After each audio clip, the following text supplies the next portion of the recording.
So first day, like 2 calling cards. Fifth day, we were selling $500 of calling cards, like crazy. I said, like, bingo, man. I mean, we made it. It's like I didn't even know the word product market fit, but we had product market fit at that moment.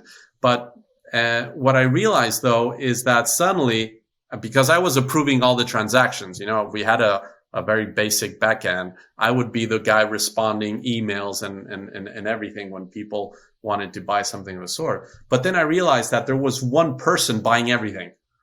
And I had like, I don't know, we sold like $1,000 in 5 days, but like 700 or 800 was just one guy.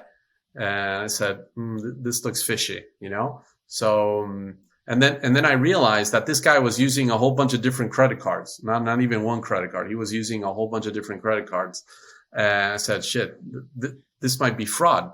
And I was like, but how can this be fraud if like the credit card company is actually accepting this transaction? They're accepting the number, the CVC code and things of the sort, but still it went through, right? So at the end of I completely shut down the site.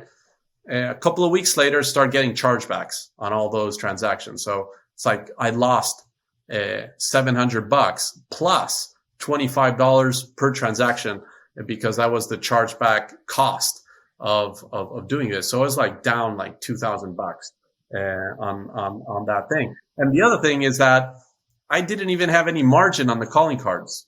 I had like you were charging cost or just no, like basically? I would go to 7-Eleven, buy face value $10 of one calling card, and I would get zero margin. I was just testing if people would buy it, so I would make no money. This was the test. Gotcha. With no margin. This was the test.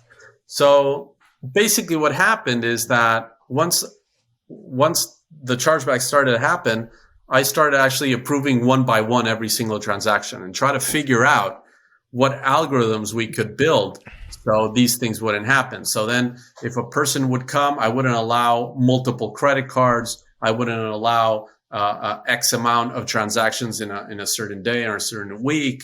Then we started testing, like, where these transactions coming from, if they were connected through proxies or directly from home. So, I mean, from there, I tried to just figure out how to solve this.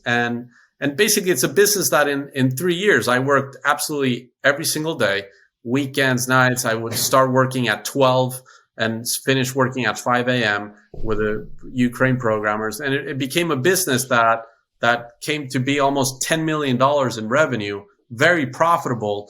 And then I was able to finish school. So I was like, I did it. I finished school. Here's the title for my mom. And because that was the biggest incentive I've had. But I kind of like, I was able to build a business, a very organically grown.